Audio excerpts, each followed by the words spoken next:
Satu.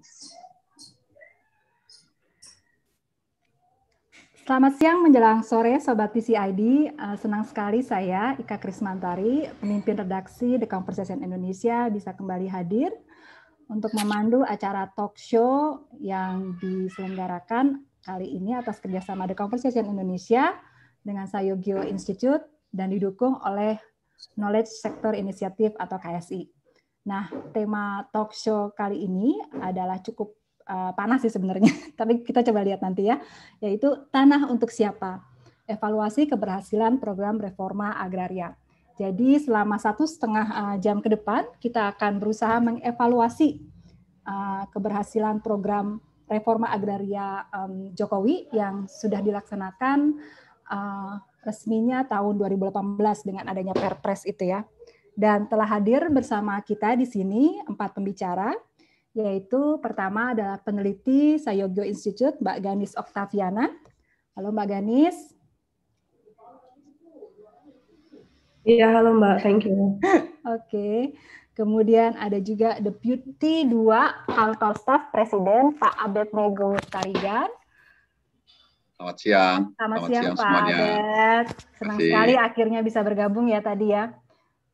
Dan juga ini jauh-jauh dari Sumba Timur, Wakil Menteri Agraria dan Tata Ruang dan juga Wakil Kepala Badan Pertanahan Nasional, Bapak Surya Chandra. Halo Pak, selamat siang. Ya Mbak.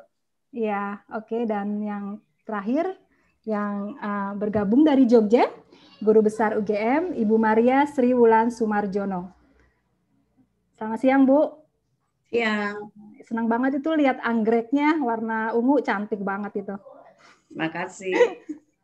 Oke, jadi mungkin untuk sebagai bahan latar belakang ya diskusi ini, mungkin saya bisa kasih sedikit update data terakhir ya tentang pelaksanaan reforma agraria di bawah Presiden Jokowi. Jadi kalau dari bahan yang diberikan oleh Sayogyo Institute, reforma agraria itu fokusnya ada 2 ya, program sertifikasi tanah dan juga redistribusi lahan. Nah, dari 2 program ini, sertifikasi tanah itu targetnya melampaui dari target yang sudah ditetapkan ya. Jadi sampai Agustus kemarin itu sudah sampai 124%. Jadi dari target 3,9 juta lahan sudah mencapai 4,85 juta lahan, dan ini merupakan satu keberhasilan sendiri dari program reforma agraria ini. Tapi ternyata masih ada PR besar nih yang kemudian ketika kita melihat program satunya lagi, yaitu redistribusi lahan. Jadi apalagi untuk kaitannya dengan kawasan hutan ternyata. Jadi dari kawasan hutan yang ditargetkan dari 4,1 juta lahan itu baru terrealisasi sekitar kurang dari 5%. Jadi masih banyak PR di sana. Nah, mungkin sebagai pemantik diskusi ini, saya ingin memulai dari Mbak Ganis ya, sebagai peneliti dari Sayogyo, mungkin juga memberikan, kan melakukan riset dan juga ada temuan-temuan menarik mungkin di lapangan ya, yang bisa membuka mata gitu tentang bagaimana sih pelaksanaan program ini di lapangan gitu. Apa yang terjadi di sana? Ada masalah apa yang belum mungkin sampai gitu ke publik secara luas. Mungkin Mbak Ganis bisa share ke kita semua di sini. Silakan Mbak Ganis. Ya, oke. Terima kasih Mbak Ika. Sebelumnya saya mau mengucapkan terima kasih dan selamat datang atas kesediaan waktunya dari Bu Maria, Pak Chandra, Pak Surya Chandra, sama Pak Abednego. Saya Ganis Oktaviana dari Sayogyo Institute. Minta maaf kalau suara saya agak bindeng karena saya emang lagi flu. Lagi musimnya ini sakit pancaroba kayak gini. Menyambut tadi pemantik dari Mbak Ika, ya memang betul. Sayogyo Institute kemarin baru melakukan riset pada tahun 2020, tepatnya bulan November-Desember, dan sampai saat ini kami sedang lagi proses advokasi untuk 3 lokasi riset kami. Nah, 3 lokasi riset kami itu di mana? Antara lain di Kabupaten Sigi ada 2 desa, yaitu di Desa Balumpewa, Kecamatan Dolo Barat, yang satu lagi kemudian di Desa Bunga, Kecamatan Palolo, dan yang satu lagi ada di Kabupaten Malang, Kecamatan Dampit, Desa Bumirejo. Kenapa kita memilih 3 lokasi riset itu? Karena satu adalah representasi dari jenis-jenis fungsi kawasan. Ketiga lokasi itu merupakan yang di Desa Bunga, Kabupaten Sigi itu merupakan representasi dari implementasi TORA di kawasan hutan, di kawasan HGU swasta. Sedangkan di Balumbewa atau Kecamatan Dolo Barat adalah representasi dari implementasi TORA di dalam kawasan hutan. Sedangkan di Kecamatan Dampit atau di Desa Bumirejo tepatnya merupakan representasi implementasi TORA di kawasan HGU BUMN atau PTPN 12. Nah, dari hasil riset kami ya, ada sebenarnya yang hal-hal atau klaim-klaim yang sebenarnya tadi sudah sempat disebut juga sama Mbak Ika, yang perlu sebenarnya dipertanyakan kembali ketika kita mengecek ke lapangan kemarin, khususnya di 3 lokasi ini. Karena khususnya klaim-klaim capaian tersebut ya, capaian target dari redistribusi khususnya, karena kalau legalisasi ya itu tanah sudah memang dikuasai dan memang masyarakat sudah punya bukti minimal AJB lah atau apalah, letter C dan segala macam gitu. Nah, sedangkan kalau yang redistribusi ini ada pertarungannya sendiri, terlebih dia terbagi-bagi di dalam, ada yang kawasan hutan tadi yang saya bilang Desa Balumpewa, baru kemudian di kawasan HGU swasta, dan kemudian di HGU BUMN, PTPN itu memiliki arena pertarungannya sendiri yang ternyata itu prosesnya pun juga nggak mudah ketika perjuangannya itu bahkan atau kita bisa bilang konfliknya itu sudah berlangsung lebih dari 20 tahun. Seperti itu. Nah, lantas kemudian kenapa kita mendorong percepatan program reforma agraria di 3 tempat ini? Karena satu, Kabupaten Sigi ini kabupaten yang diakui secara nasional bahkan oleh pemerintah pusat sebagai kabupaten yang paling progresif dalam merespon program reforma agraria. Kenapa?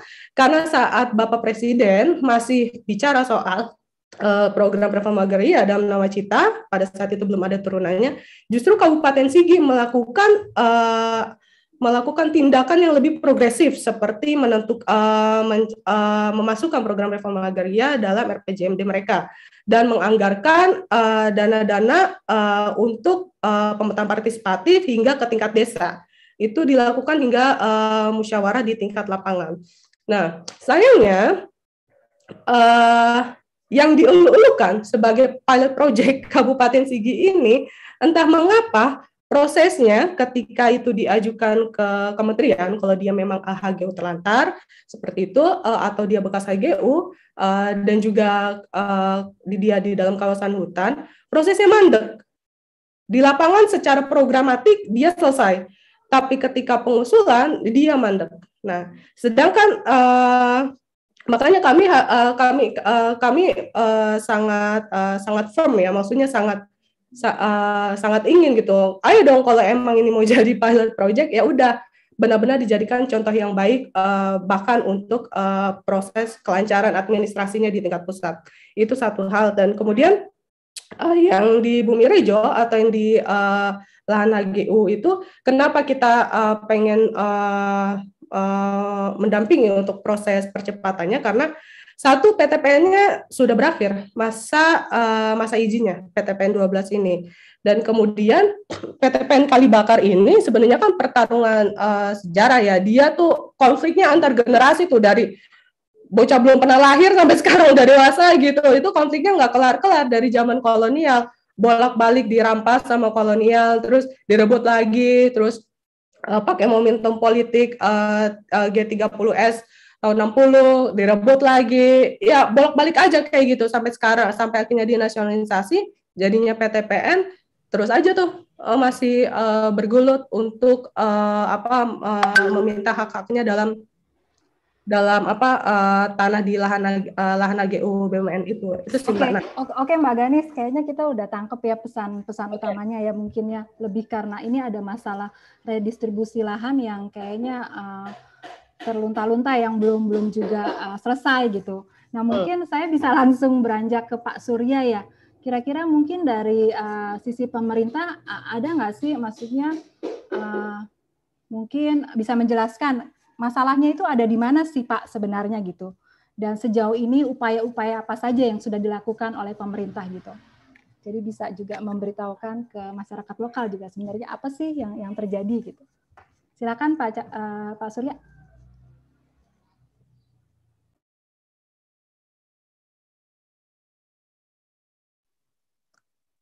Makasih Mbak Ika, makasih Mbak Ganis.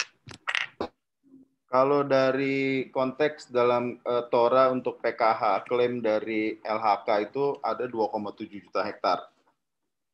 Itu yang di mana-mana sosialisasinya seperti itu. Nah, yang kadang-kadang orang belum tahu adalah kalau dari 2,7 juta itu, sekitar 1,5 juta sudah area penggunaan lain, APL. Jadi artinya bisa untuk didistribusikan kalau memang diinginkan. Nanti saya balik ke situ, tapi ini ada macam-macam lagi nih jenis-jenisnya dari yang 1,5 juta. Nah, yang 1,2 juta hektar adalah pencadangan. Nah, untuk pencadangan ini ada persetujuan PPTKH dan HPK hutan produksi konversi. Gitu. Jadi belum bisa langsung begitu diredistribusi, dibagikan. Oh, Oke. Yang sudah APL pun ada istilahnya itu addendum IUPHHK. Ini singkatannya panjang banget nih. Inventarisasi. Apa tuh? Izin, itu soal perizinan untuk dimanfaatkan. Lalu ada Inver PPTKH, review yang masih perlu review RT/RW, penegasan transmigrasi, lalu juga tata batasnya belum, dan alokasi 30%. 20%. Nah, ini yang memang butuh upaya untuk menapis itu, dan belum secara sistematis dilakukan oleh BPN. Oke. Itu kira-kira. Dan sedang kita coba susun nih, jadi selama hampir 2 tahun jadi Wamen, ya ketahuan masalah di situ, kami coba dorong ya untuk melakukan itu. Tantangannya adalah yang ya gampangnya memang klaim Tora PKH dari PKH oleh LHK tidak semuanya Tora sebetulnya kira-kira gitu. Campur-nyampur di situ. Dan kita tahu masyarakat tahunya segitu besarnya, tapi belum tentu bisa segitu besarnya karena masih banyak variannya tadi itu. Yang kedua adalah memang upaya penapisan yang dilakukan oleh BPN itu butuh kerja yang ekstra ya, di luar yang sudah rutin. Sementara anggaran dialokasikan untuk ke situ pun tidak besar gitu. Mestinya kalau secara ideal nih, saya bayangkan ketika katakanlah LHK mengatakan ada 2,7 juta hektar Tora dalam tanda kutip gitu ya. Kita tahu sebagian tidak bisa Tora karena 1,2 itu belum bisa dijadikan Tora karena dia masih cadangan. Lalu ketika ada yang nggak bisa harusnya dipulangin ke LHK. Ini kita nggak bisa pakai. Nah, untuk tahu pulangin bisa tidak kan harus ke lapangan. Dicek benar nggak itu bisa masuk dalam kriteria untuk redistribusi. Dan ini yang jadi kesulitan karena anggaran nggak ada, resources nggak ada karena fokus sementara ini memang banyak banget kerjaannya dari pemerintah atau BPN sendiri. Nah, intinya memang belum sambung banget gitu ya antara apa yang BPN bisa kerjakan dengan apa yang LHK mau atau bersedia memberikan. Begitu Mbak Ika. Apakah dari pihak LHK itu ada koordinasi nggak sih Pak dengan ATR dan BPN itu sendiri? Kayaknya ada semacam birokrasi yang nggak mulus juga ya karena harus bolak-balik dan juga harus ada nggak sih upaya juga untuk memperbaiki itu juga koordinasi dengan LHK gitu biar nggak akhirnya berlapis-lapis jadinya ya kalau saya lihat tadi penjelasan dari Pak Surya sendiri.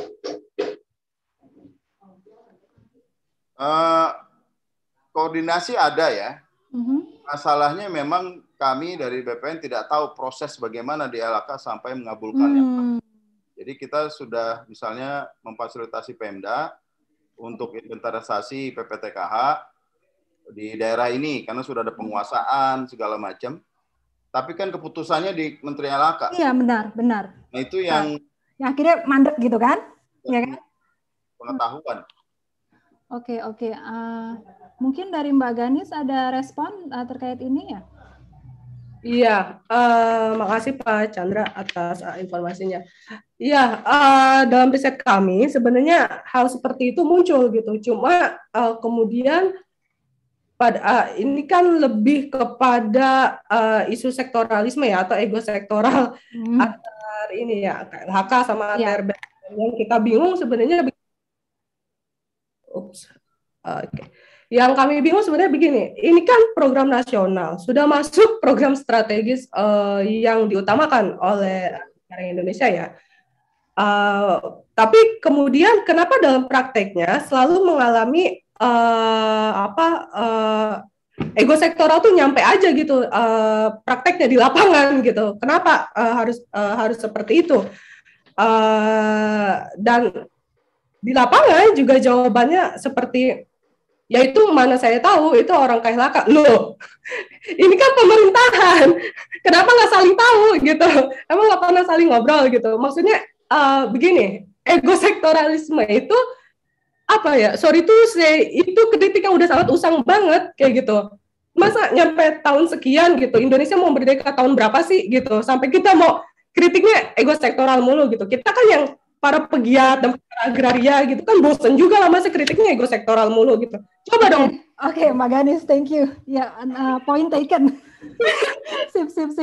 Mungkin saya akan beranjak ke Pak Abednego ya. Mungkin kalau saya berharap dari staf kantor kepresiden mungkin bisa kayak lebih koordinasi ya pendekatannya. Ini gimana sih sebenarnya kalau saya bisa tanyakan koordinasi antara pihak stakeholder ya yang di sini kan melibatkan beberapa kementerian jadinya ya untuk menjamin bahwa pelaksanaan reforma agraria itu berjalan mulus gitu. Sejauh ini seperti apa sih Pak? Mungkin bisa jelaskan Pak Abednego. Pertama itu kalau dari tadi ya di dalam hampir 4 tahun terakhir terjadi perubahan kebijakan kita yang cukup kencang sebenarnya. Terlepas itu apakah menjadi lebih baik atau buruk itu nanti. Tapi saya mau katakan sebelum Perpres PPTKH itu ada kebijakan lain gitu ya. Kemudian juga ada Perpres Reforma Agraria. Kemudian dalam perjalanannya kemudian berkembang Undang-Undang Cipta Kerja. Dan kemudian juga berubah menjadi PPTKH itu diabsorb ke dalam PP 23 tahun 2001. Nah, 2021. Jadi memang perubahan-perubahan kebijakan itu juga menciptakan perubahan-perubahan mekanisme. Ini juga menjadi isu yang kami dalami, gitu ya, di dalam penanganan itu sama dengan yang di SIGI. SIGI itu sebelum Perpres 88 dan 86 sudah dilakukan oleh pemerintah daerah di sana. Dan kemudian juga output yang mereka buat itu juga belum menyesuaikan di dalam proses yang sama. Nah, ini juga memang menjadi satu diskusi kami di KSP terkait di dalam apakah proses-proses yang sudah dilakukan itu harus di-restart kembali dengan perubahan kebijakan yang ada. Karena itu juga mengambil sumber daya yang cukup banyak juga terkait di dalam proses penanganannya. Makanya Oke, Pak Abednego, mungkin sebentar saya potong karena tadi ada poin yang menarik banget dari Pak Abednego adalah tentang perubahan kebijakan nih Pak. Nah, boleh di-share nggak sih apa saja yang mungkin sudah dipikirkan oleh dari staf kepresidenan sendiri tentang perubahan kebijakan yang memang diperlukan untuk mengubah sistem yang saat ini yang masih jadi kayak menghambat ya? Boleh di-share? Nah, jadi di dalam konteks itu memang misalnya dengan adanya Undang-Undang Cipta Kerja itu juga banyak mempengaruhi, ya itu juga kita tahu bahwa ada upaya-upaya hukum juga dilakukan untuk menggugat Undang-Undang Cipta Kerja. Tapi sebelum ada keputusannya tentu Undang-Undang Cipta Kerja ini memberikan dampak pada perubahan-perubahan kebijakan itu sendiri. Nah, ini yang saya sampaikan tadi. Kalau dari sisi kami ada beberapa hal. Misalnya Perpres 86 itu perlu dilakukan perbaikan, revisi, penyesuaian, termasuk juga bagaimana penguatan kelembagaan gugus tugas reforma agraria. Karena selama ini gugus tugas reforma agraria itu dari sisi kami ya di KSP itu belum memainkan peran yang cukup signifikan. Saya baru beberapa waktu ini saya dan tim itu ke Jawa Tengah dan Jawa Timur, bertemu dengan gubernur, bertemu dengan bupati, bertemu dengan Pak Wamen di lapangan. Itu tujuannya untuk salah satunya juga mendorong ya bagaimana pemerintah daerah itu juga mengambil peran yang cukup signifikan. Nah, ada perkembangan yang positif. Ternyata memang dibutuhkan satu upaya yang lebih sistematik lagi. Karena ada aktor kunci yang kita agak terlewatkan, yaitu pemerintah daerah di dalam banyak kesempatan. Jadi kami misalnya menemukan beberapa sumbatan, misalnya ketika clear objeknya dari pusat, bahwa misalnya bisa diredistribusi gitu ya, atau kemudian itu konfliknya bisa diselesaikan. Tetapi ketika pemerintah daerah tidak mengambil peran yang cukup penting di dalam bagaimana subjek-subjek itu dibereskan, itu juga sering jadi macet gitu.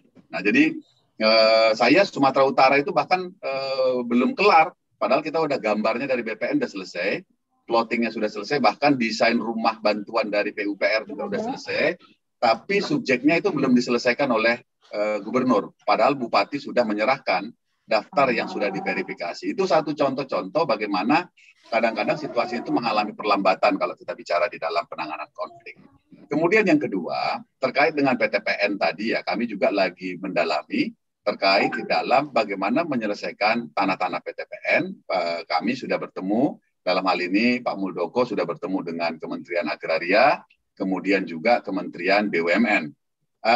Ada 3 opsi terkait di dalam bagaimana soal-soal tanah PTPN. Pertama itu memang yang menghambat itu surat edaran dan peraturan di Kementerian BUMN sendiri, di mana setiap pelepasan aset dari aset BUMN itu diwajibkan untuk membayarkan ganti kerugian, kira-kira kompensasi pembayaran. Sementara yang kita bicarakan hari ini itu adalah orang miskin diminta kompensasi ya pasti nggak bisa. Jadi opsi itu nggak mungkin karena memang harus dikompensasi, karena kalau nggak mereka rugi di pembukuannya. Mereka juga akan diperiksa BPK dan bisa juga masuk jadi persoalan hukum. Jadi juga kita harus melihat dari 2 sisi di dalam konteks ini gitu. Oleh sebab itu mereka menawarkan opsinya adalah bisa nggak kalau kami lepas untuk rakyat, tapi penyertaan modal negara dikurangi. Karena kalau kami lepas asetnya, penyertaan modal negara tetap, ya kami kan jadi negatif. Terus kami dipecat besok-besok karena menganggap bahwa kami itu lalai di dalam mengelola aset. Itu.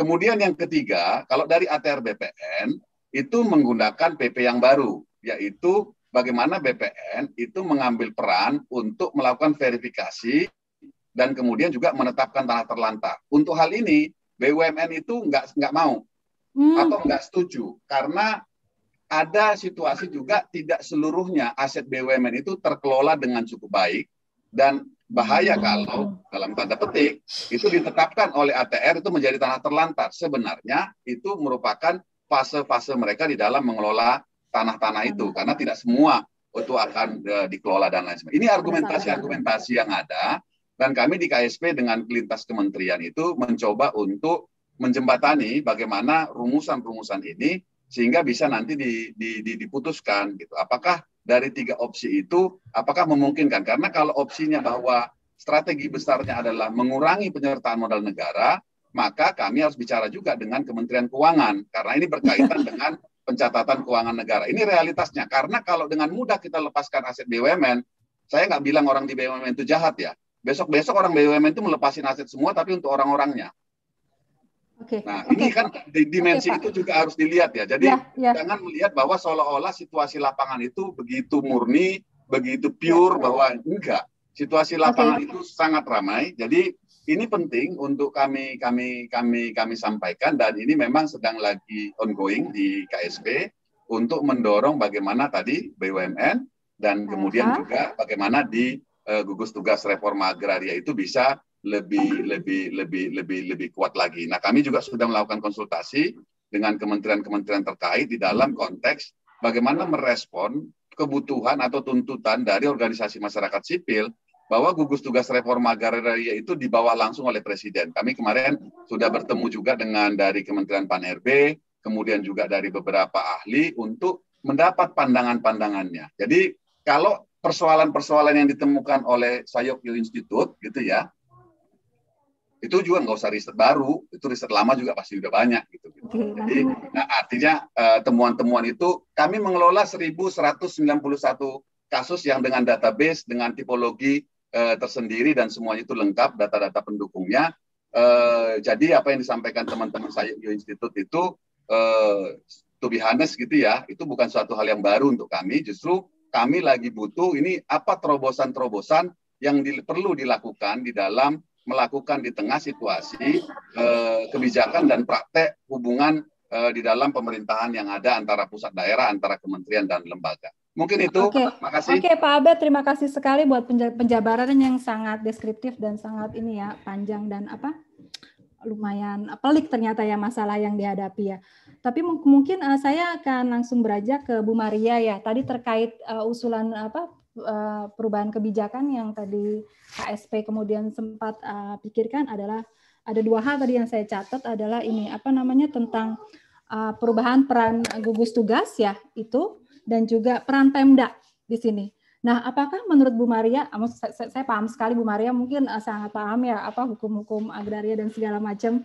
Apakah itu cukup Bu Maria untuk menyelesaikan masalah yang sangat pelik ya sebenarnya tentang reforma agraria ini? Gimana Bu Maria? Makasih Mbak. Saya pengen kita ikuti alurnya ya dari Pak Surya, terus dari Bang Abednego ya.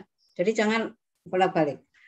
Saya ingin menggarisbawahi yang disampaikan oleh Pak Surya dan Pak Abednego itu real case ya. Jadi kita lantar dulu lah, kita bicara peraturannya ntar dulu.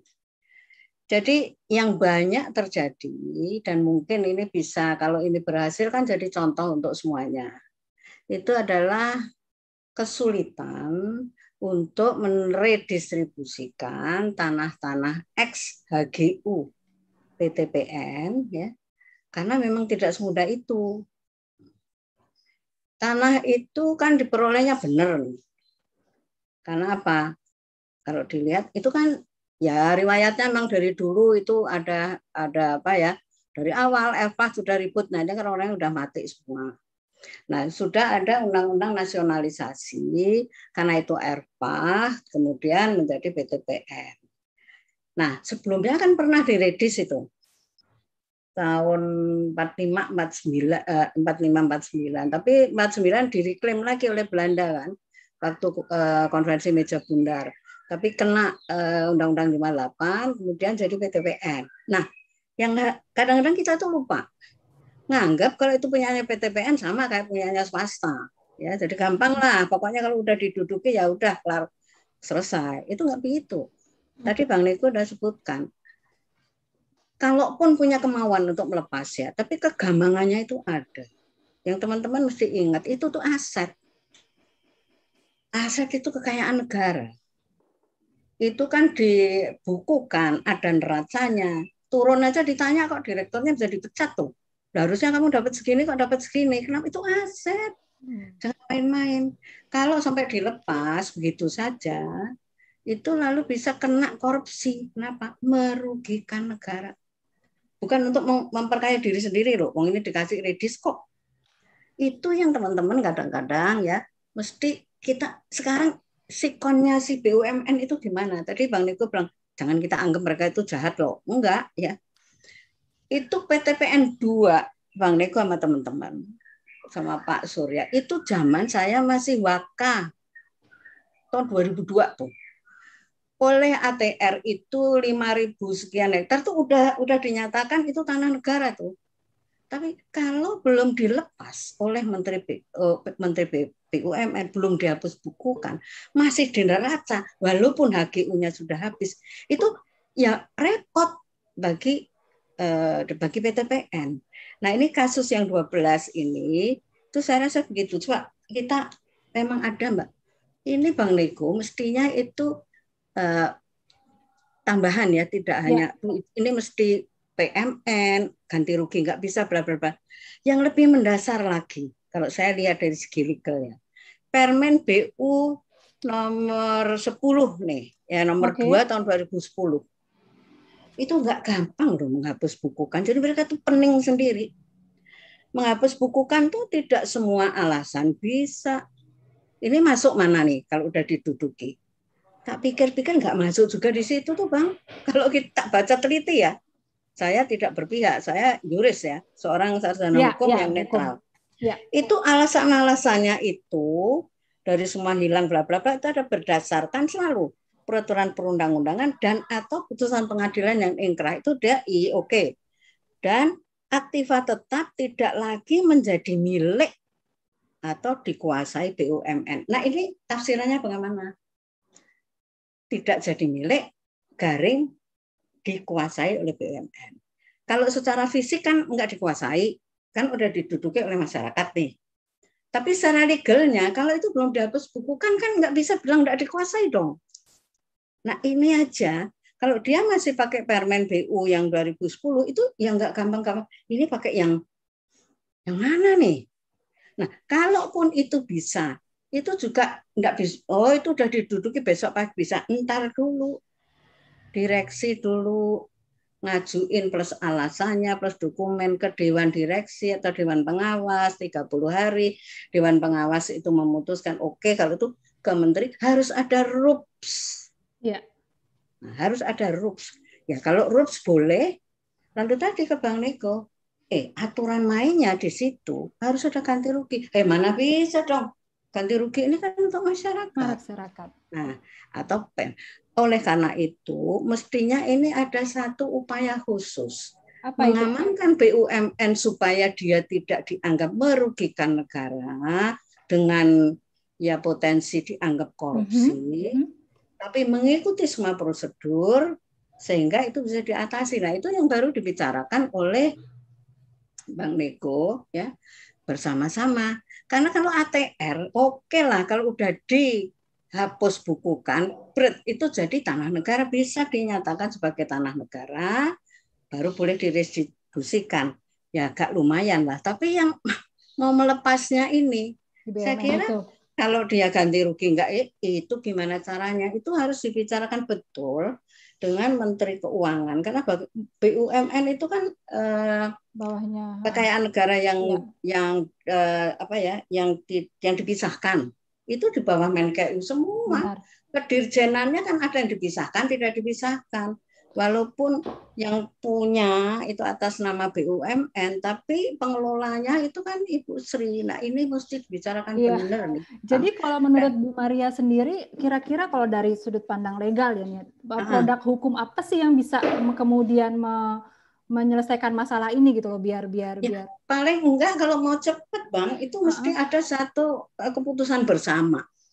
Untuk case special case ya, untuk special case kalau khusus loh ya PTPN yang diduduki itu ya Menteri Keuangan dong sama Menteri BUMN, orang yang punya hartanya itu ya yang ikut pasti ATR, karena ATR itu setelah itu lepaskan kemudian administrasi dan selanjutnya itu oleh ATR. Saya kira dengan tim 21, tim percepatan itu bagi Pak Muldoko ya, bagi yang di mana KSP itu untuk mengumpulkan itu kan mudah. Jadi kalau lihat ini Permen BU-nya masih kayak begitu, masih ada kepusingan, ini mesti ada satu penyelesaian khusus. Apa putusan bersama atau apa yang didorong oleh teman-teman yang satu bisa untuk rakyat tanpa membuat masalah bagi si BUMN. Saya kira dan apakah solusi ini juga berlaku Bu untuk masalah redistribusi lahan di kawasan hutan dan juga tadi HGU yang berkaitan sama aset perusahaan swasta, itu juga bisa diaplikasikan di sana? Kalau perusahaan swasta kan ada urusan sama Menteri BUMN. Itu kan pure. Seperti misalnya yang perusahaan swasta yang sudah pernah kan itu PP-nya itu kan tahun 2010-2011 dia sudah dapat teguran 3 kali dan sudah pernah diusulkan untuk ditetapkan menjadi tanah terlantar. Masalahnya kalau itu belum diangkat dari kan ada itu catatannya ya sebagai tanah terlantar ya. Kalau belum ditetapkan itu belum bisa. Nah ini kan bisa minta tolong nih sama Pak Surya. Coba deh dilihat lagi peringatan yang 3 kali, usulan bahwa itu Kalau menurut saya, waduh itu tinggal dipetik aja deh. Karena sudah pernah diusulkan. Kalau enggak, waduh kembali lagi dong. Itu kan harus 3 kali dari panitia C. Panitia C 3 kali, Kanwil ya bersurat untuk mohon supaya Menteri berkenan menetapkan sebagai tanah terlantar. Kalau ada penetapan itu menjadi tanah negara, baru bisa diredistribusikan. Jadi ya sulit ya. Saya tidak mengatakan gampang, enggak. Tapi kalau melihat sudah sampai sudah pernah diusulkan, itu sebenarnya tinggal sedikit langsung saja. implementasinya saja. Karena apa? Saya ingin sampaikan juga ya, dengan Undang-Undang Cipta Kerja nih, untuk penertiban kawasan dan tanah terlantar, wah iyalah, itu prosesnya panjang banget, panjang banget, lebih panjang dari yang sekarang. Yang kemarin ya Pak Surya yang diubah PP itu kan karena it's only 1 year. Ini gimana dong memperbaiki sekian bulan. Sekarang itu balik seperti undang-undang zaman setelah reformasi, masih tambah. Aku udah tambah-tambahkan.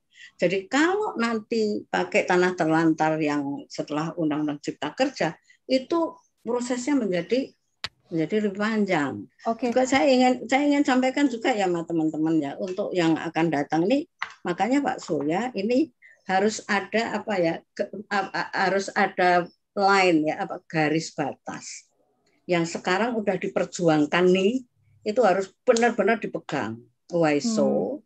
Karena kalau yang akan datang nih Bang Abed ya, itu PP 18 itu memberikan kelonggaran bagi HGU, HGB, whatever yang sudah habis, masih dikasih plus 2 years. Gitu loh. Jadi enggak, itu sudah habis HGU-nya, yuk kita duduki selesai. No. Dan dalam PP 18 sebagai pelaksanaan Undang-Undang Cipta Kerja nih, itu di situ diterapkan. Ya karena maksudnya memang jangan investor pada lari kan. Jadi habis masih dikasih nafas nih. Ya. Kalau saya ditanya secara legal formal itu udah jadi tanah negara dong. Begitu tank jam 12 malam itu udah jadi. Tapi di situ dikatakan please dia masih bisa kasih nafas 2 years untuk kemudian diberikan pembaharuan hak. Berarti jadi teman-teman jangan happy dulu untuk reforma agraria untuk ditetapkan sebagai tanah negara X hak atas tanah, kalau itu setelah berlakunya Cipta Kerja dan peraturan pelaksanaannya itu masih nunggu 2 tahun. Kalau 2 tahun orangnya diem, duduk manis ya udah baru jadi tanah negara. Saya kira itu. Oke, terima kasih Bu Maria. Sekarang saya mau balik ke Pak Surya lagi nih. Tadi menarik yang disampaikan oleh Bu Maria tentang dampak dari pelaksanaan Undang-Undang Cipta Kerja ini. Memang dirasakan ya Pak ya, setelah dikeluarkannya Undang-Undang Cipta Kerja dan aturan-aturannya semakin challenging ya untuk kemudian menjalankan reforma agraria ini Pak. Bisa dijelaskan mungkin Pak? Pertanyaanmu apa Mbak? Iya, tadi kan Bu Maria kan bilang bahwa karena dampak dari Undang-Undang Cipta Kerja tadi ada beberapa tantangan ya yang prosesnya jadi lebih lama dari yang sebelumnya kemudian diharapkan gitu. Jadi di sini ada kesan bahwa memang Undang-Undang Cipta Kerja itu menghambat ya pelaksanaan reforma agraria. Nah, saya ingin tanyakan ke Pak Surya apakah memang itu dirasakan oleh Kementerian ATR BPN ya di lapangan gitu. Bahwa implikasi dari Undang-Undang Cipta Kerja ini kemudian berdampak pada pelaksanaan reforma agraria sejauh ini. Itu Pak. Kalau konteks tanah terlantar ya, kan memang kalau dibandingkan dengan yang dulu agak lebih rigid penentuannya sekarang, penetapannya prosesnya. Itu justru untuk memperkuat tanah terlantar itu sendiri sebenarnya. Dulu itu begitu ditetapkan ada gugatan PT-UN banyak kalahnya itu. Jadi memang ada kurang kuat gitu loh. Prosesnya dulu tuh kurang kuat. Nah sekarang ini dibuat lebih rigid, mestinya bisa lebih kuat gitu. Itu pertimbangannya waktu penyusunannya. Jadi memang Cipta Kerja ini kalau saya kira memang buat dunia usaha ya. Itu jelas gitu, kita nggak nolak gitu. Iya. dan tidak salah juga karena kan tujuannya untuk menarik penanaman modal banyak-banyaknya, secepatnya, seringkas mungkin, dan mendorong industrialisasi penciptaan lapangan kerja, ya seperti itu. Benar. Nah, tetapi industri dunia usaha kan juga membutuhkan kepastian hukum. Dalam konteks itu sebetulnya ada peluang-peluang yang bisa dimanfaatkan karena kepastian hukum itu sebuah keniscayaan dalam investasi. Termasuk tadi soal tante misalnya itu akan lebih pasti seharusnya. Terus juga banyak yang mungkin masih memperdebatkan, tapi dengan adanya bank tanah, penetapan tante akan jauh lebih efektif karena sudah ada yang menangkapnya begitu. Nah, ini yang mesti diawasi oleh teman-teman Sayogyo, bagaimana aturan Undang-Undang Cipta Kerja misalnya di bank tanah 30% itu untuk tora, untuk masyarakat. Itu yang harus dikejar. Misalnya begitu. Juga soal lain yang memberikan kepastian hukum buat masyarakat adat, itu ada di Undang-Undang Cipta Kerja. Dulu untuk HGU, untuk HGB harus di atas tanah negara. Sekarang bisa di atas hak pengelolaan masyarakat adat. Ketika HGU habis, HGB habis, mereka bernegosiasi dengan masyarakat. Tujuannya untuk kepastian dunia usaha, tapi ada dampak sampingan yang barangkali bisa menarik ya, karena masyarakat adat tidak cuma diakui keberadaannya, tapi bisa dimungkinkan memiliki hak pengelolaan, begitu Mbak. Jadi saya kira tidak semua itu bisa hitam putih gitu ya. Ya.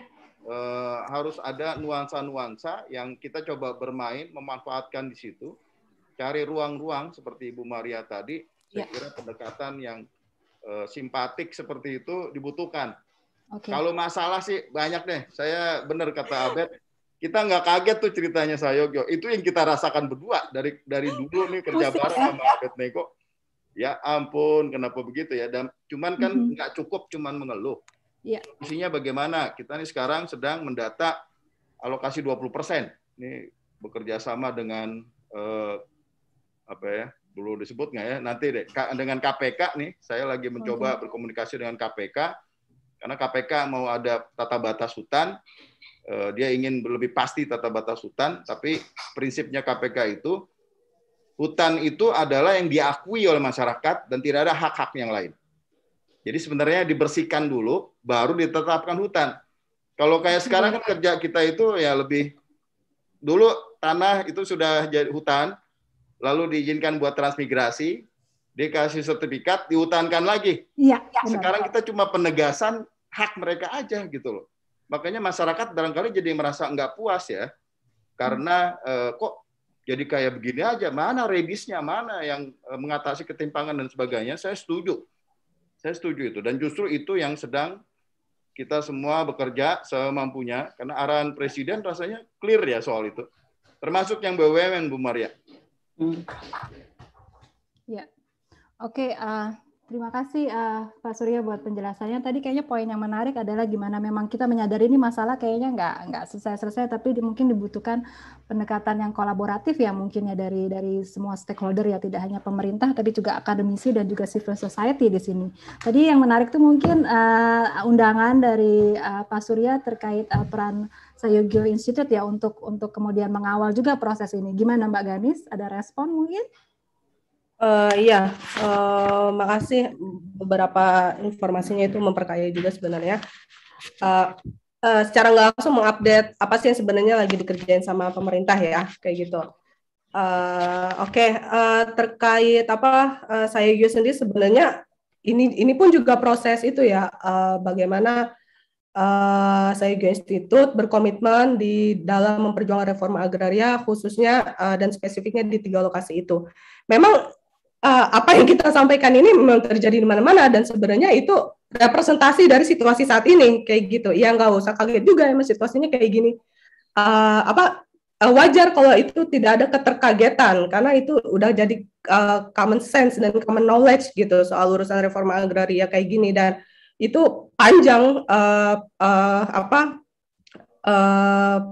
penyelesaiannya kayak gitu dan rumit dan segala macam. Tapi secara spesifik sebenarnya Sayogyo Institute ya dalam 3 lokasi itu, misalnya begini tadi Bu merespon dari Bu Maria terkait HGU yang diterlantarkan ya, yang di Desa Bunga Kabupaten Sigi ini, itu kan sebenarnya tinggal dicongkel aja, tinggal dikit lagi, ibaratnya udah mateng nih cabe ya, tinggal dipotek dia enak gitu. Sayangnya juga heran nih, padahal di Desa Bunga di HGU PT Tulsin Tuhukarya 107 hektar sejak 95 hanya 2 ya nggak apa-apa Pak Surya Chandra, hanya 2 tahun lah dikelola dan itu salah urus, orang komoditi coklat dia nggak tanam coklat, kira-kira kayak gitu. Pada akhirnya dikuasai masyarakat dan sudah mendapat SP sampai SP ketiga dan sudah diusulkan menjadi tanah terlantar pada tahun 2012. Artinya surat sudah masuk nih di Kementerian ATR BPN.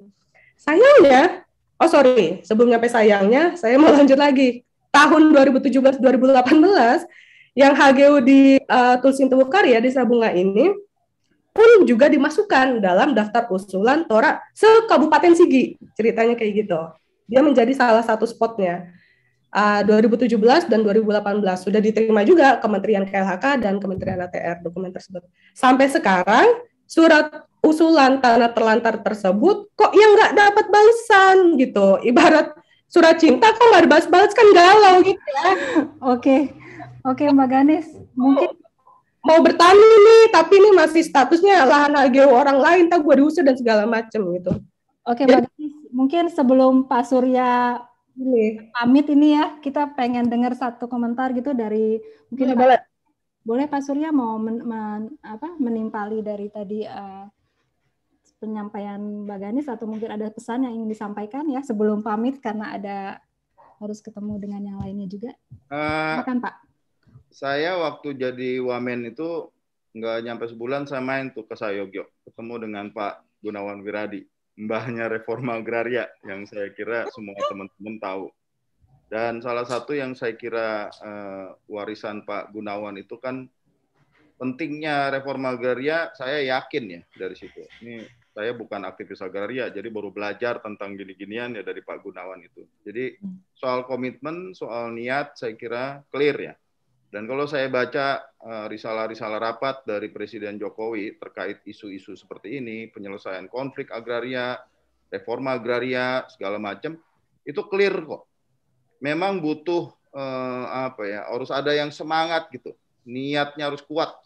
Karena kata Presiden ini pekerjaan pakai hati lah kira-kira. Saya punya hati, Abed punya hati, rasanya Bu Maria hatinya double buat ini. Saya kira kita semua akan bisa sangat berkontribusi, termasuk teman-teman Sayogyo yang jadi sumber inspirasi buat kita semua, saya kira. Makasih, Mbak Ika. Oke, terima kasih sekali Pak Surya sudah mau bergabung dengan kami semua di sini dari Sumba Timur ya.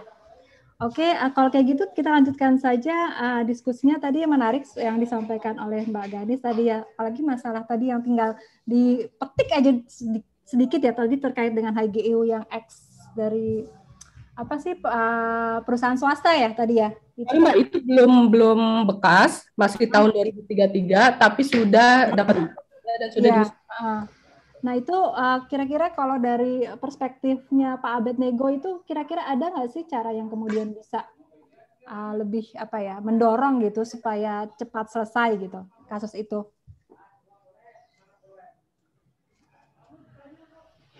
Jadi Ika, sambil kita ngobrol itu saya ini nerima surat warga ini ke Presiden soal konflik agraria. Jadi saya sambil baca itu, saya baca, lihat, terus kemudian kasusnya apa, terus harus saya disposisinya kayak apa gitu ya. Jadi dedikasinya luar biasa Pak. Hari. Jadi memang kalau kita lihat juga Prof. Maria yang akan lebih pasti bisa menjelaskan dengan baik ke kita tentang proses sejarah perjalanan bangsa kita ini juga sangat kompleks. Itu juga membuat situasinya juga semakin kompleks, dan kemudian juga kita mengalami fase-fase perubahan. Nah, terkait dari yang disampaikan tadi secara khusus itu memang lebih butuh kepengawalan saja sebenarnya. Karena begini, saya mau singgung sedikit soal yang ego sektoral ya. Ego sektoral itu kalau dilihat didudukkan kebijakannya, itu belum tentu dia merefleksikan ego sektoral. Tapi ketika direfleksikan dia dalam bentuk pekerjaan, di dalam ruang yang sama, itu kejahatan jadi ego sektoral. Contoh misalnya, kalau logikanya kita dari melepaskan kawasan hutan, kemudian diserahkan ke rakyat gitu, kira-kira lompat gitu ya, itu nyambung sebenarnya KLHK sama BPN. Tapi KLHK melepaskannya di Kabupaten A, BPN sedang kerja di Kabupaten B untuk yang lain. Nah, ini yang pendekatan keuangan ini juga memang menjadi melihat kita itu jadi berbeda-beda di dalam prioritas. Tetapi secara bisnis proses, itu sebenarnya dirancang dalam, diupayakan itu menjadi satu proses yang berjalan gitu. Sama dengan kenapa PPTKH dulu kita selesaikan lebih dulu, karena sumber-sumber tanah agraria itu untuk rakyat itu ada banyak di dalam kawasan hutan. Dan kemudian ini ditampung di dalam pendekatan Perpres 86 salah satunya. Jadi itu dulu cara berpikirnya. Tetapi ketika diletakkan dalam ruang, dalam spasial, itu belum tentu kementerian-kementerian terkait itu bekerja dalam waktu yang bersamaan, di ruang yang sama gitu loh. Ini juga perlu memang penentuan-penentuan. Nah, tidak mudah menentukan prioritas. Kenapa? Karena kita sudah diwarisi dengan kasus yang banyak. Kita sini nggak bisa bilang misalnya, kita beresin dulu di Sumba ya, yang di Sumatera Utara nanti dulu gitu. Ngamuk orang Sumatera Utara. Gitu. Jadi dinamika-dinamika itu tentu menjadi tantangan adalah penentuan prioritas-prioritas di dalam bagaimana penanganan-penanganan itu. Makanya kenapa dulu di dalam sertifikasi itu diperkenalkan PTSL supaya memang dalam pendekatan satu wilayah administrasi itu beres. Tapi izinkan saya Ika untuk share sedikit. Boleh. Untuk memberikan satu semangat buat kita, upaya-upaya yang coba kami lakukan walaupun belum membuahkan hasil yang cukup banyak, tapi sekedar gambaran, kami sistem database kami itu terus berjalan ya, bergerak itu mengupdate, dan kemudian inilah yang laporan sampai ke Pak Presiden yang akhirnya dilimpahkan ke kami, baik melalui Setnek maupun juga langsung ke KSP. Jadi kami selalu melakukan pendataan dan kemudian juga pendalaman, dan ini memang menunjukkan kasus ini banyak sekali ragamnya. Tapi saya juga punya opini, pandangan, kenapa kasus-kasus sekarang itu cenderung bermunculan. Justru karena isunya sedang ditanggapi oleh pemerintah, isunya sedang menjadi isu prioritas. Sebentar, Pak Abednego, boleh dijelaskan? Jadi ini dari 1191 nih jenisnya ini aja ya, dari kasus kehutanan, dan ini yang kuning itu yang sudah selesai gitu Pak? Maksudnya ini yang sedang lagi kami bukan. Ini pembagian dari kasus aset negara itu ada beberapa gitu ya. Di PTN ada 229, di kehutanan itu ada 128 gitu. Nah, kemudian juga kami di tahun 2021 ini menetapkan 131 sebagai prioritas karena kami melihat pertama ini kami ingin membuat satu tipologi itu bisa diselesaikan dengan dengan pendekatan kebijakan yang ada dan model kerja yang ada. Jadi nanti ini akan saya jelaskan lebih lanjut. Jadi ini dari 137 itu ada 32 di kawasan non hutan dan kemudian juga ada 105 di kawasan hutan. Pak Abednego, tapi kalau tadi memang sudah ada penetapan prioritas itu oleh siapa Pak? Tadi kalau saya boleh tahu Pak. Ini perumusan dari kami di KSP berkoordinasi dengan kementerian-kementerian yang ada untuk melihat bagaimana jangan sampai yang diadukan ke presiden satu pun nggak ada selesai Mbak Ika. Gitu. Gitu. Jadi memang sudah ada prioritas sebenarnya, priority list itu sudah ada sebenarnya Pak untuk Ya, kami mulai di tahun 2021 ya Mbak. Kita setelah karena kemarin itu kita coba kasih gelondongan kementerian itu ternyata itu sporadis ya. Jadi itu nggak karena kita harus konteksnya itu bagaimana membantu juga kementerian-kementerian terkait untuk bisa mendapat pertama menyelesaikan kasusnya kemudian yang kedua pembelajarannya juga harus dapat kalau di kawasan hutan dengan PTPN itu kayak apa dan seterusnya gitu. Dengan perkembangan dinamika kebijakan yang ada. Jadi nah ini yang kami lakukan. Pertama itu membangun baseline keputusan dan penguatan kebijakan. Saya katakan tadi bagaimana penguatan kebijakan reforma agraria dan perhutanan sosial khususnya pasca Undang-Undang CK. Ini lagi kami lihat Perpres 86 itu kalau mau dirubah itu apanya dan kemana arahnya, gitu ya. Salah satu saya katakan tadi disebutkan bahwa salah satu concern dari banyak organisasi yaitu bagaimana kelembagaan reforma agraria itu ada di bawah presiden. Nah, ini kan menjadi perlu pendalaman terkait di dalam soal kelembagaan ini. Terus kemudian juga peran-perannya dan seterusnya. Kemudian yang kedua, bagaimana penanganan konflik agraria yang berurusan dengan aset-aset BUMN itu saya katakan tadi 3 opsi tadi itu. Yang 3 opsi itu pun butuh keputusan bersama. Rencananya Ibu Prof. Maria, kami akan satu putaran lagi diskusinya nanti. Kemudian kami akan rumuskan dan kemudian coba akan menyusun masukan kepada Pak Presiden untuk mendapatkan arahan selanjutnya. Supaya memang menjadi satu kebijakan nasional terkait dengan hal ini sehingga tidak ada masalah-masalah ikutan di belakang hari yang membuat para pengambil kebijakan keputusan itu ragu-ragu membuat keputusan. Jadi ini memang penting untuk dilakukan. Kemudian yang kedua, kami juga mencoba membangun model kerangka dan model percepatan penyelesaian konflik berbasis tipologi. Yang saya katakan tadi, 137 itu kami buat tipologinya, kami pilih supaya bisa merepresentasikan dari ribuan kasus yang sebenarnya itu dilaporkan ke pemerintah. Dalam hal ini kami bicaranya ke istana begitu. Nah, kemudian juga membangun model kolaborasi dan mekanisme kerja. Ini kami menyadari bahwa sebenarnya juga situasi kurang saling mempercayai satu dengan yang lain itu sebenarnya terjadi antara masyarakat sipil dengan pemerintah dan seterusnya. Nah, kami mencoba mendorong bagaimana upaya-upaya kolaborasi, melakukan uji petik bersama, kemudian juga mengunjungi kasus-kasus, membuka data secara bersama. Misalnya contoh ya, beberapa kelompok-kelompok masyarakat itu mengatakan, kami sudah 20 tahun lebih di hutan ini. Pas kita buka foto satelitnya, dengan teknologi yang ada sekarang, baru 3 tahun. Baru 5 tahun gitu tuh.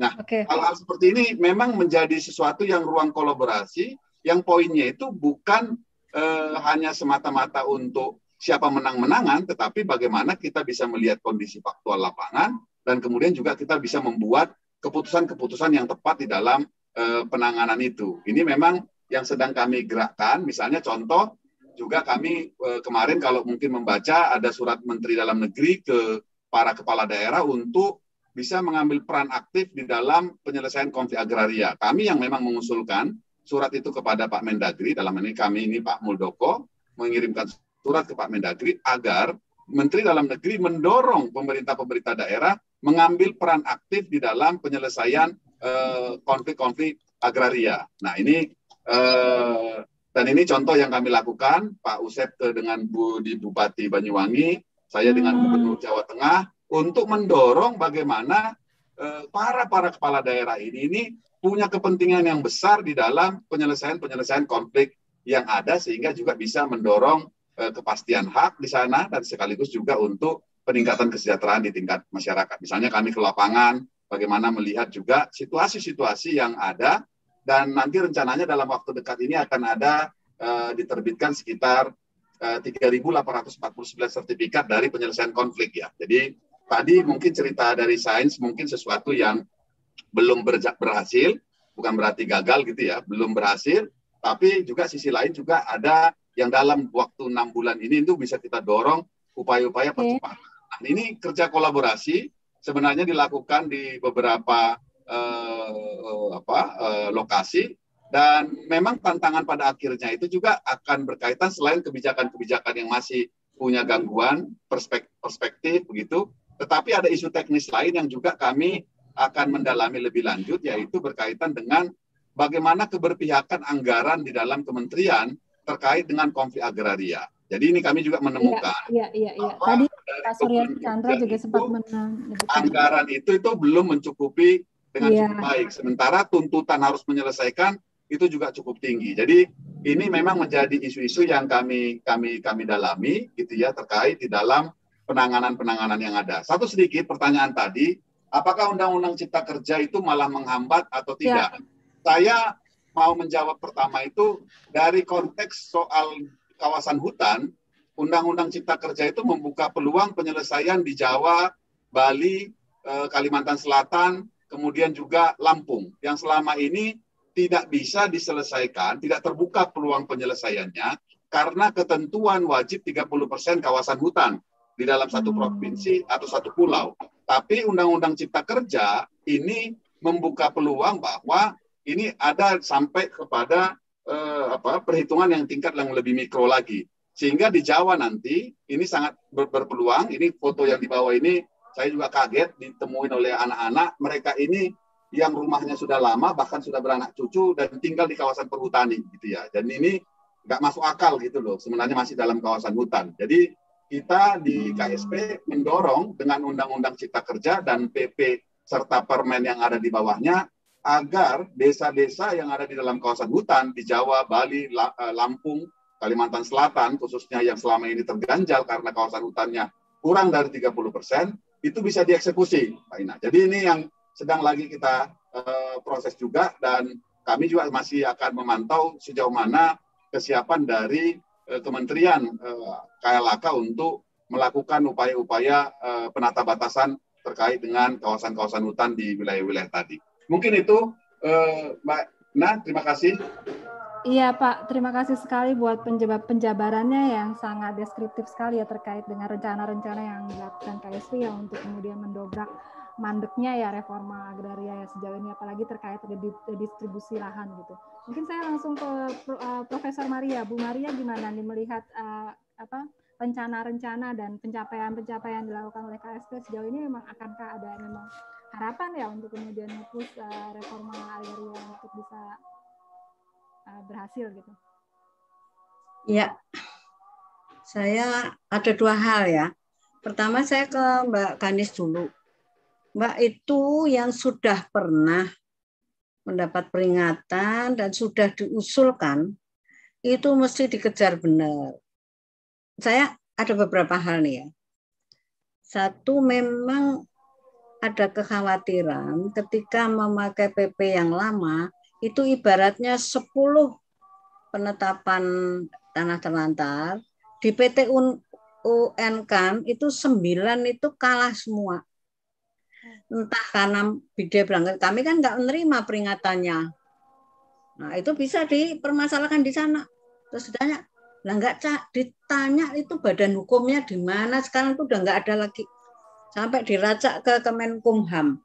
Nah kan, kok kami, wong itu bukan kami lagi. Nah ini itu terjadi. Jadi supaya ngawal benar nih, yang udah pernah pada masa lalu itu kenapa sih kok nggak berlanjut ke Menteri untuk ditetapkan. Kuatirnya Mbak, nanti kalau itu dijadikan dinolkan lagi terus pakai undang-undang baru, aduh lama Mbak. Yang kemarin itu kan setahun prosesnya 3 kali. 4 bulan. Ini nanti jadi 4 tahun, Mbak. Yang tadi disebut Pak Surya itu makin sengsara untuk makin susah untuk menetapkan terlantar. Karena pemberian kesempatannya oke, dikasih tahu bla bla bla itu wah pokoknya bring deh kalau untuk investasi ya oke lah, saya nggak anti investasi ya. Tapi pemberian bantuan ventilator bernapasnya itu benar-benar kayak COVID gitu. Jadi bisa lebih panjang lagi. Jadi tolong Mbak yang satu itu. Untuk Bang Lego ya, itu SKB itu memang bisa Bang. Jadi saya itu menangani konflik antara KAI dengan perhubungan. Nah, itu juga khawatirnya oke lah kalau aku serahin ke sana, ini dong kami apa kompensasinya, PNM bla bla bla. Itu memang nggak gampang, harus menteri itu yang bicara. Karena yang punya asetnya itu menteri. Saya dorong itu Bang untuk SKB, untuk once and for all, untuk bisa diterapkan, orang nggak tanya lagi BPN. Nah, itu udah dihapus bukukan belum, udah lah pokoknya pakai itu bisa langsung dilaksanakan tanpa si PTPN itu merasa terbebani. Ntar kalau aku dikira korupsi dan sebagainya. Itu saya setuju tuh SKB supaya didorong. Nah, kemudian ada beberapa juga nih Mbak, PPTKH kita yang 88 itu, yang penapisannya kayak begitu. Tadi benar tuh kata Bang Niku ya, sekarang udah nggak ada lagi, 30% itu udah nggak ada lagi, tapi ditetapkan oleh pemerintah pusat. Nah, udahlah pokoknya, ya nggak tahu gimana tetapkannya, itu secara legal formal tuh yang mengikat 30% itu udah nggak ada lagi dari Undang-Undang Kehutanan. Juga PP 23 2021 itu lebih ini menurut saya ya, lebih lebih lunak. Karena untuk PPTKH itu, untuk TORA, itu syaratnya kan 20 tahun berturut-turut atau lebih, ya kan? PPTKH itu 5 tahun loh, minimal.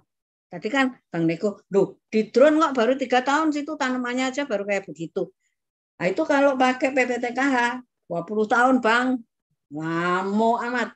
Ini oleh PP 23 itu di-korting lah, didiskon-diskon lah biar naik surga gitu, jadi 5 tahun. Jadi ada juga lah Undang-Undang 23 tuh, PP 23 tuh. Itu lebih luas daripada kerja-kerja ATR. Sebenarnya ini kenapa Bang? Udah nggak ada nih ya Pak Surya ya. ATR itu kan abu-abu terhadap masyarakat adat. Ya pokoknya gimana lah undang-undangnya ngomong jadi kayak gitu. Di dalam PP 23 ini yang afirmasi dari permen sebelumnya tentang hutan adat dan hutan negara. Itu dia berani begini Kak, oke, kalau itu kawasan hutan, so minta perda. Tapi kalau kawasan non-hutan, bolehlah perda yang menunjuk masyarakat, bukan yang ngatur ya, perda yang memutuskan, atau SK kepala daerah. Lah kok ATN-nya nggak berani bikin kayak begitu? Wong sudah oleh kehutanan aja udah bilang kok oke terserah lah, kalau bukan kawasan hutan nih, aku nggak minta perda. Karena si kehutanan itu otaknya juga mikir, aduh pasal 67 masih kayak gitu. Undang-Undang 4199 belum dihapus. Kalau gue nggak nulis perda, gue salah juga melanggar undang-undang gue sendiri kan. Jadi ya adalah manis-manisnya itu ada. Tapi ini Bang Riko aku titip nih. Pak Surya tuh kan tadi ya nggak enak aja dia ngomong ya karena dia wamen toh. Nah, nanti Senin aku bawakan tuh. Itu Bank Tanah itu ngambil objek, mengambil Tora Bang. Lihat tuh tulisanku di Kompas yang lalu tuh. Jadi pasalnya tuh sama. Jadi saya tuh enaknya karena matanya loh, di PP-nya pasal 7, di Perpresnya pasal 7. Nah, kok dijadikan aset, Bang? Piye toh? Itu kalau saya usulnya, pokoknya yang lo anggap aset tapi itu Tora, 100% ke sono. 30% janji lu itu harus diambil dari tanah yang berasal dari lain. Dari mana? Ya enggak tahu, kan ada di situ pasal 8. Jadi Bang Surya tuh sebenarnya kesian banget. Dia tuh oke sama kita, tapi kan yang enggak enak juga kan, namanya kan menteri. Kalau akademisi kan so what lah. Pokoknya yang aku ngomong ini barang yang benar gitu. Jadi kalau dia Bang Tanah, ntar dulu. Ntar saya sebentar lagi deh Mbak. Aku janji ini sama Mbak Ganis. Nah, tulisan lengkap mengenai Bank Tanah. Jadi ya kita bukan nggak setuju, nggak mungkin. Mau itu udah jadi kok nggak setuju, aneh juga kita. Jadi kalau itu ada kita kawal. Jadi kan kata Pak Surya, yuk kita kawal, yaitu artinya mengawal itu ada di situ. Jadi aku titip deh, Bang Bet. Ya gimana itu yang namanya ngomong deh panasin tuh kipasin tuh Pak Mul. Pak Mul kalau sama saya kan ibu kalau ngomong jangan pedes-pedes kan selalu gitu. Nah. Bang Abed aja yang lebih orang Batak tapi lemah lembut kan. Aku orang Jawa tapi kayak gini. Jadi mungkin bagi Pak Muldoko yang juga alusnya kayak Bang Abed itu lebih masuk Pak. Ini usulan supaya Bank Tanah itu kalau yang harta bendanya dari Tora itu udah deh Tora. Jangan sampai begitu. Jadi gimana caranya nanti kita anggap pasal 7 itu dipingsankan aja deh. Tapi kita katanya kan mau memperkuat itu Perpres, Bang. Ayo dorong dong jadi PP at least biar dia parnya dengan Bank Tanah. Jadi ini minta tolong teman-teman nih, Mbak, yang di mana di Sains juga yuk bareng-bareng nanti kita gimana supaya paling enggak lah kalau berebut objek nih gimana. Nanti tim 11-nya gawat loh itu kalau jadi asetnya dia. Di APL kan pusingnya udah tambah pusing lagi. Jadi saya early warning, mumpung badannya kan belum ada kepengurusannya kan. Jadi kita masih bisa main di regulasinya. Jadi saya kira itu 3 hal yang bisa saya sampaikan dengan penekanan khusus, jangan sampai lepas di tangan deh Mbak Ganis yang tanah terlantar tadi. Ya, makasih Mbak. Makasih Prof. Bu Maria, persuasif banget ya request-nya. Ini mungkin saya langsung aja nih, gimana nih tadi request-nya dari Prof. Maria kira-kira bisa dilaksanakan nggak? Beberapa request-nya tadi. Tentu kami akan memberikan perhatian ya, karena yang membahas kayak gini ini Kementerian Teknis terkait. Jadi itu memang sudah role-nya begitu. Dan kami bisa memberikan penekanan-penekanan terhadap beberapa isu. Dan terkait dengan Bank Tanah ini memang salah satu yang menjadi concern keberadaan Bank Tanah itu adalah soal masuknya Tora ke dalam bagian dari Bank Tanah. Ya Bank Tanah ya harusnya Bank Tanah aja gitu ya. Jadi Tora sendiri begitu. Nah ini memang jadi isu yang apa namanya sudah diangkat juga, tetapi kami juga memang belum melihat lebih jauh proses-proses yang ada. Nah, saya tidak tahu apakah sejauh mana kemampuan ketika pendekatannya itu di dalam pendekatan yang dilakukan melalui penyusunan struktur manajemennya, Bu Maria. Saya melihat tuh ada ruang di sana di mana yang ditawarkan dari penyusun dalam hal ini kementerian terkait, Kementerian ATR BPN, bahwa memang di dalam struktur kepengurusan dewan ataupun apa namanya di Bank Tanah ini ada yang memang dikhususkan untuk pengawalan terkait dengan TORA. Tetapi yang memang menjadi kekhawatiran dari banyak pihak itu adalah praktek-praktek umum yang sering sekali terjadi gitu, di mana ketika berbenturan kepentingan dalam satu hamparan, yaitu untuk kepentingan investasi dan kepentingan rakyat, dalam hal ini untuk kepentingan redistribusi, ini ada kekhawatiran kalau keranjangnya disamain gitu, sehingga tidak ada kepastian keberpihakan. Itu yang kami tangkap di dalam proses yang ada selama ini. Walaupun kita tahu juga memang dari tanah-tanah yang diselesaikan untuk konflik itu tidak seluruhnya juga memang untuk rakyat. Prakteknya begitu, ada untuk Pemda dan lain sebagainya. Nah, sisi lain memang butuh keranjang juga untuk nampungin ini, Prof, ya kan? Gitu loh, yang tanah-tanah. Misalnya saya dari Bandungan kemarin dari Jawa Tengah, itu saya lupa sekitar 16 apa 20 hektar gitu, itu memang untuk pengembangan kebun-kebun contoh dan Pemda gitu ya. Nah, ini dan kemudian ada bagian tertentu juga berhasil konsolidasi lahan untuk PT KAI dan selebihnya ratusan hektar itu untuk petani. Nah, ini memang dibutuhkan juga tempat wadah untuk bagaimana mewadahi bagian-bagian pemerintah dari sebenarnya redistribusi yang ada itu tadi. Ini juga memang jadi isu. Tetapi concern yang soal kalau disatukan di dalam satu keranjang yang sama dan kemudian justru menghilangkan garis pembatas keberpihakan yang jelas, ini juga memang kekhawatiran yang yang masuk akal, karena memang di dalam banyak kesempatan tadi kejadian selama ini itu justru misalnya masyarakat tidak mendapat posisi yang menguntungkan. Jadi ini sebenarnya nanti perlu diperjelas ya dari sisi kami untuk memberikan concern terkait dengan hal ini. Mungkin itu, Prof.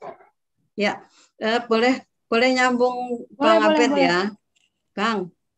Nanti hari Jumat nih tunggu di Kompas.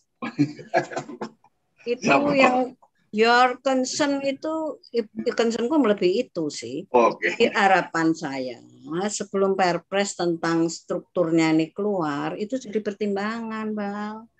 Jadi udah ini yang bakalan dihadapi kayak gini. Kalau lo nggak mau pusing kayak gitu, mesti kayak gini. Jadi kayak biasalah, saya kan selalu kasih solusi ya. Tunggu aja deh tanggal 24. Baik, Prof. Pagi-pagi langsung ingat apa ya janjinya Bu Maria gitu ya. Ini juga untuk teman-teman nih. Karena aku juga, saya itu orangnya nggak mau diminta bicara Bank Tanah, Bank Bung sana sini. Kalau saya enggak seluruhnya akurat saya kuasai datanya, saya nggak mau. Ya kan berpendapat kalau nggak tepat itu kan nggak fair juga ya.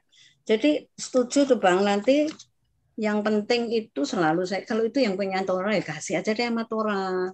Kalau yang lain-lainnya yang memang tadi kan tidak seluruhnya ya, dan untuk PSN ini nggak apa-apa, tapi harus jelas pemisahannya, jangan sampai kacau. Karena itu tujuannya baik kan belum tentu jadi bagus kalau kita nggak ngawal, nggak ngasih tahu. Karena ini kan baru pertama Bang bikinnya. Dan kalau saya boleh terus terang ya, itu sebenarnya kayaknya orang keceplosan. Jadi waktu undang-undang RUU pertanahan itu kan dulu yang nyusun awal itu kan kami berdua nih, dari UGM sama dari UNAN.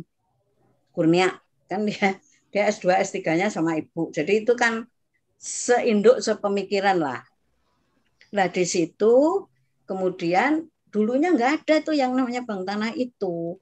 Diperkenalkan oleh ATR lah, Bank Tanah. Terus tujuannya itu semula nggak ada reforma agraria, Bang. Kepentingan umum, pembangunan nasional, konsolidasi tanah, kan kayak gitu. Lah, ini teman-teman ini pada ribut nih. dari KPA, Dewi CS. Kok enak itu? Ada lembaga, namanya Lembaga Pengelola Tanah. Enak aja buat yang lain-lain. Kok nggak melaksanakan reforma agraria? Pluk, ditambah di situ. You know how orang-orang di birokrasi itu, kalau bingung kan dia nggak bikin konsep, tapi apa omongan orang gue masukin keranjang kan gitu. Dimasukin lah di situ. Jadi ini kan keliru monologi, karena untuk menyelamatkan diri dipasang di situ.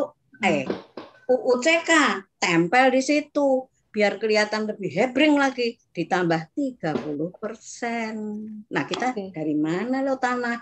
Pasal 7 PP. Loh, saya lihat, loh ini bukannya punya RA nih. Ini punya Perpres kok diambil sama dia. Nah, itu karena mereka itu membuatnya itu gegap gempita di dalam suasana hayo harus jadi, hayo harus jadi. Jadi ya pulang maklum aja Mbak kalau seperti itu. Cara kerjanya memang bukan cara kerja konseptual. Kalau dari konseptual semua jadi dosen. Oke.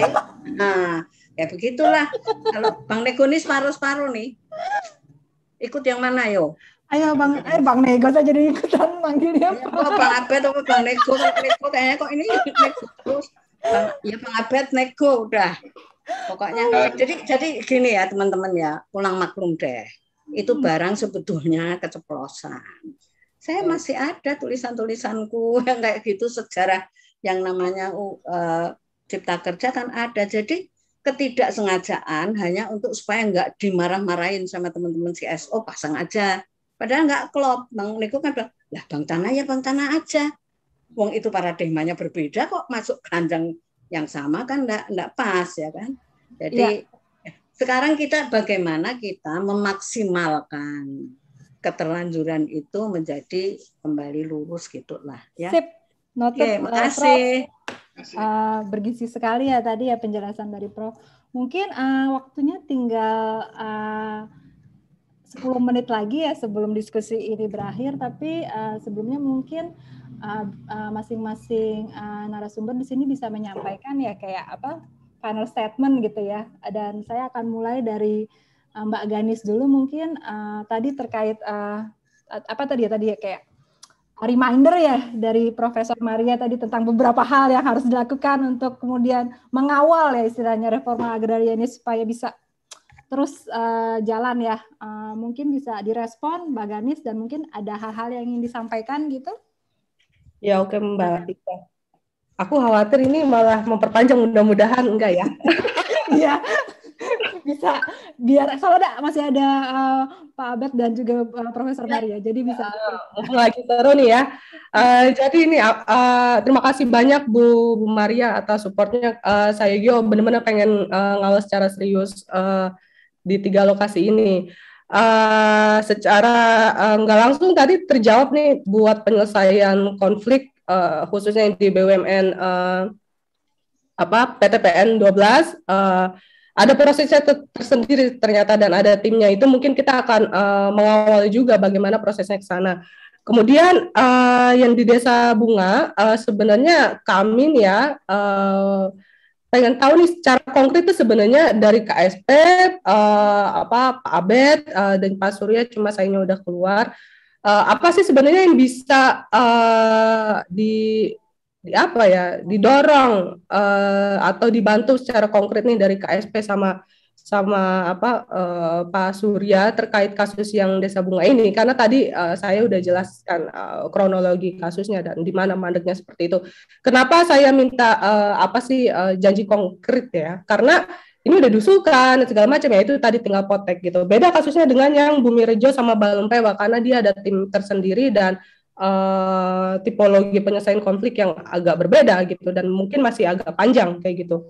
Selanjutnya itu tadi pertanyaan saya dan berharap sekali dijawab oleh Pak Abed langkah konkret apa yang akan dilakukan oleh KSP dalam merespon penyampaian dari hasil riset Sayugyo Institute ini khususnya yang di Desa Bunga. HGU terlantar sudah 20 tahun. Kemudian yang di Balumpewa itu adalah kawasan hutan. Saya juga tadi ini berkaitan dengan ego sektoral ya. Walaupun tadi ada statement itu prakteknya aja ego sektoral, cuma di kebijakan itu khususnya Perpres 86 2018 itu kan dijelaskan bahwa keputusan kawasan hutan yang dikeluarkan dari diperuntukkan untuk TORA itu diputuskan oleh Menteri LHK. Nah, pada akhirnya segala prosesnya sampai keputusan ke atas itu ujung-ujungnya kan sama ke LHK. Apakah itu nggak menunjukkan ego sektoral atau bagaimana? Seperti itu. Dan ATR kan nggak mau tahu pada akhirnya, pihak ATR dari Kanwil, Kantah itu nggak akan mau tahu sama kasus itu karena dianggap itu sektornya ke LHK kayak gitu. Tapi kemudian saya ingin konfirmasi karena tadi Pak Abe sempat singgung-singgung ATR kerja tapal batas. Apakah memang sekarang ada tim khususnya sendiri? Apakah itu di bawah TRAN atau GTRA Pusat yang menangani masalah-masalah dari dualisme wilayah atau dualisme regulasi ini ya? Di kawasan hutan dan di kawasan di luar hutan? Apakah memang sekarang sudah ada kesatuan cara berpikir dan perspektif dan menyelesaikan masalah? Jadi mulai seiring dan seirama kayak gitu. Aku butuh konfirmasi soal itu. Sama satu lagi mungkin. Tadi banyak kasus dan mesti harus ada yang diprioritaskan. Pertanyaan kami, apa prioritasnya? Kayak gitu. Apa prioritasnya, dasarnya apa, pertimbangannya apa, kenapa ini diprioritaskan dan ini segala macam. Apakah duluan yang submit, ke ATR BPN atau KSP, atau bagaimana kayak gitu. Terima kasih Mbak. Oke, jadi Mbak Ganis memanfaatkan final step-nya untuk klarifikasi nih ke Pak Abed. Gimana Pak Abed? Monggo Pak Abed silakan. Beberapa poin tadi. Saya coba ingatkan nanti beberapa poin yang. Makasih ya, Mbak Ganis. Nah, ini sering ya jadi jadi praktek yang umum. Jadi praktek umum orang yang nanganin kasus itu selalu merasa kasusnya paling penting dan seolah-olah orang semua harus tahu gitu. Jujur saya katakan saya nggak tahu kasus itu, ya saya nggak bisa intervensi. Gitu. Jadi yang bisa dilakukan oleh teman-teman adalah surati saja Kementerian ATR BPN dan kemudian juga bisa menembuskan ke kami sehingga kami bisa melihat sebenarnya persoalan-persoalan seperti ini apakah karena memang praktek atau ada kendala kebijakan, karena kan selalu akan kita lihat itu. Kalau praktek ini apakah ada memang praktek buruk misalnya, praktek buruk apa yang harus dilakukan. Ini kami di KSP selalu berpikir begitu, apakah akan melaporkan ke pimpinan untuk bisa upaya praktek-praktek buruk tersebut dihentikan, atau memang ada regulasi atau bagian-bagian regulasi yang harus kita perbaiki gitu loh. Nah, ini selalu akan bergerak ke sana dan kami memang selalu punya kepentingan terkait di dalam mendorong itu gitu loh. Jadi tadi nanti itu mungkin bisa dilakukan untuk yang tadi udah dipetik gitu ya. Nah, kemudian juga berkaitan dengan kasus-kasus prioritas, kami memang memilih dari sesuatu yang pertama itu mewakili tipologi. Dan kemudian yang kedua, secara data dan informasi itu cukup. Kemudian yang ketiga, sebenarnya di lapangan itu agak lebih mudah di-clear-kan. Karena salah satu isu yang rumit hari ini itu soal subjek, Prof. Karena di tengah isu reforma agraria lagi rame, itu free rider-nya banyak banget. Yang dagangin nama KSP aja banyak banget. Gitu. Bahwa atas nama tim KSP di lapangan tuh banyak banget sekarang. Okay. Jadi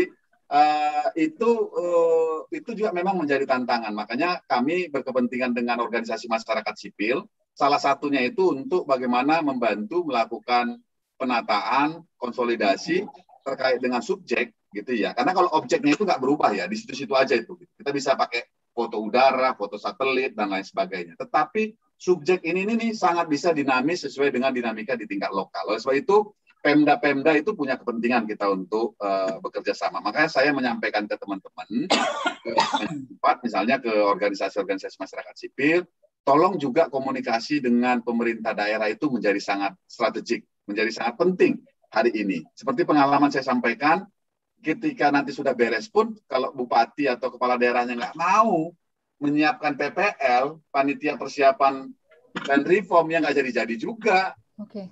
Prof, gitu ya. Jadi ini juga memang menjadi satu tantangan. Tapi kami melihat bahwa sampai hari ini penting ya untuk saya sampaikan komitmen Pak Presiden untuk menyelesaikan isu-isu agraria khususnya terhadap rakyat ini sampai sekarang belum ada perubahan. Jadi belum ada perubahan, belum ada instruksi ya udahlah kita lagi COVID nih tinggalin gitu, itu nggak ada sampai sekarang. Itu satu. Itu penting untuk ditekankan. Bahkan di awal tahun lalu, dari akhir tahun lalu sampai awal tahun lalu itu 3 kali rapat kabinet membicarakan soal permasalahan agraria gitu ya. Jadi memang ini mendapatkan atensi gitu. Kalau enggak kan kita nggak mungkin juga mengerjakan sesuatu yang atensi presidennya itu nggak tinggi, kira-kira begitu loh. Jadi kemudian yang berikutnya di dalam proses-proses yang ada ini memang kami melihat kerja kolaborasi itu menjadi sangat penting. Nah, kerja kolaborasi ini yang memang pintunya itu harus bisa dibuka ruang lebih banyak ya. Misalnya kayak KSP itu bekerja sama dengan beberapa organisasi masyarakat sipil, misalnya KPA, SPI, Gema PS, dan kemudian BRWA misalnya, di dalam bagaimana mengeksersis dari beragam tipologi tadi itu. Tapi bukan berarti kita hanya akan menyelesaikan persoalan-persoalan yang disampaikan atau yang diusulkan oleh lembaga-lembaga tersebut. Jadi ini memang merupakan satu upaya bagaimana mendorong kolaborasi. Kemudian yang kedua, yaitu kita harus bisa mengawal proses-proses ini supaya jangan sampai terjadi penyimpangan. Saya harus terbuka ya. Dulu tadi Pak Surya menyampaikan soal kewajiban 20%. Itu masalah kita itu karena menyimpang aja waktu kebijakan itu, nggak dikerjakan. Ketika pemerintah mengeluarkan dari kawasan hutan untuk kebun sawit, 20%-nya itu harusnya otomatis untuk rakyat, tapi nggak pernah diserahkan. Nah, kekhawatiran ini yang sebenarnya sangat logik, karena pengalaman itu, maka isu bank tanah dan TORA itu digabung itu menjadi mengkhawatirkan. Ini yang kami tangkap. Gitu. Karena memang ada pengalaman yang cukup signifikan, yaitu kalau tidak salah saya berapa juta hektar pada periode masa lalu itu dikeluarkan untuk kebun sawit dan yang lain, dan kemudian ternyata untuk masyarakatnya itu sangat jauh dari 20% yang dialokasikan untuk masyarakat. Jadi oleh sebab itu pengawalan-pengawalan ini, seperti saya katakan tadi, misalnya di Jawa, Lampung, Bali, Kalsel, jangan sampai nanti tanah rakyatnya tetap terjebak di kawasan hutan atau di perhutani, tapi yang lain-lain justru dibebaskan gitu. Nah ini kan juga jadi kita kehilangan prioritas. Nah oleh sebab itu kekritisan dari organisasi masyarakat sipil, akademisi, itu memang berdasarkan pengalaman lapangan seperti yang dilakukan oleh Sayofio Institute menjadi sangat penting gitu. Nah ini mungkin dari kami, tentu kami senang sekali bisa mendengar Prof. Maria lagi. Saya udah lama nggak dengar suaranya, cuma terima WA-nya aja. Jadi punya kesempatan sore ini dengar juga penjelasan dari teman-teman Sayofio Institute. Saya juga udah lama nggak dengar Sayofio Institute. Saya tahunya Sayofio Institute Mas Eko dan yang lain-lain gitu ya. Udah faktor U juga ya. Jadi sekarang ada Gadis dan yang lain gitu.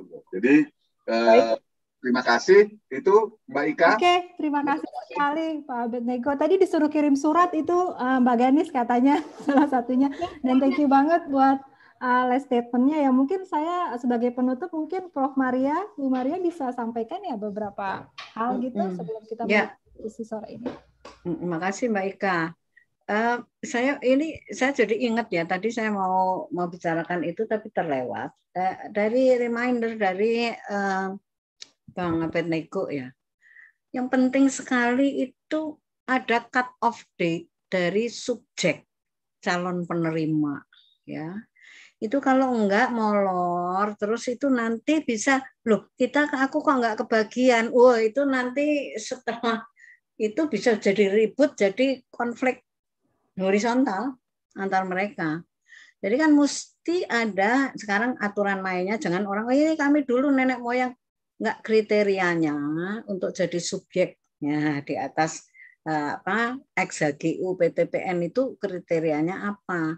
Jadi kalau itu dipegang, ada free rider kan nggak bisa, lo kan nggak masuk kriteria. Kalau enggak nanti akan repot di belakang hari. Karena Bang, aku dengar free ridernya itu malah datang depan.